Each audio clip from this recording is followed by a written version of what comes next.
Hi, this is Jason with Dave's Computer Tips with another how-to video for you. This one's on how to enable Clipboard alerts on your Samsung phone. This is important because if you didn't realize, some of your apps try to access your Clipboard and you don't know it's happening, and there's important things on your Clipboard if you don't know. If you copied your password on your phone to paste it somewhere else, that can be left in the history of your Clipboard. And I'm going to show you how you actually can get alerts for any time you can find out if an app is trying to access your Clipboard without your permission. This is good for security and letting you know who's doing what, and you might delete that app to stop it, or go into its settings and maybe stop it from doing it every time it gets onto your phone. So before we get going, hit the like on the video. It really helps out our channel. Also hit the subscribe and notification bell so you don't miss any new videos we come out with every week.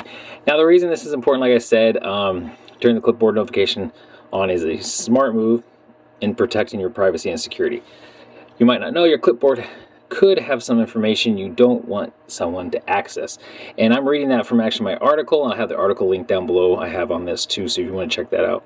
The Clipboard can have passwords, messages, credit card numbers if you copy and paste things, personal messages like that. So let me show you where the notification thing, you can turn it on so you can be warned when it is happening on your phone.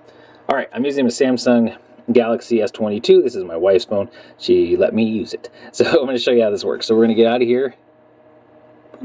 Now we're out. Now you're going to swipe down from the top once, and then hit the gear icon at the top right. That's where we want to go.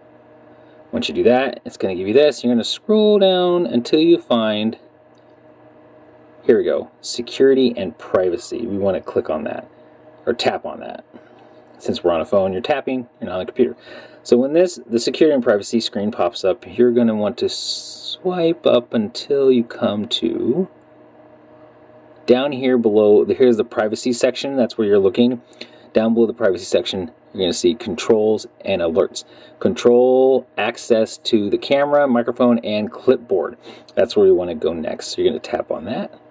And once you tap on that, it's going to pull this screen up, which is the controls and alerts screen. And you have camera access, microphone access, and alert when Clipboard accessed. Get an alert when an app accesses text, images, or other content you've copied. So you want this to be on. I have mine turned on our phone. I made sure when I did the article I turned it on for my wife, and that's how easy it is to turn that alert on so you can be warned if some app is trying to access your Clipboard. It's that simple. Share this with your friends. Make sure everybody knows about this. This is another security thing. Last week we went over how to blur your house on Google Maps. You want to check that out. I have a link down below for that too. You can see how to do that. I'm trying to keep people safe on their devices and on the internet. So thanks for watching. Make sure to check out davescomputertips.com. That's where all our articles are, and also make sure you subscribe to this channel. Thanks for watching.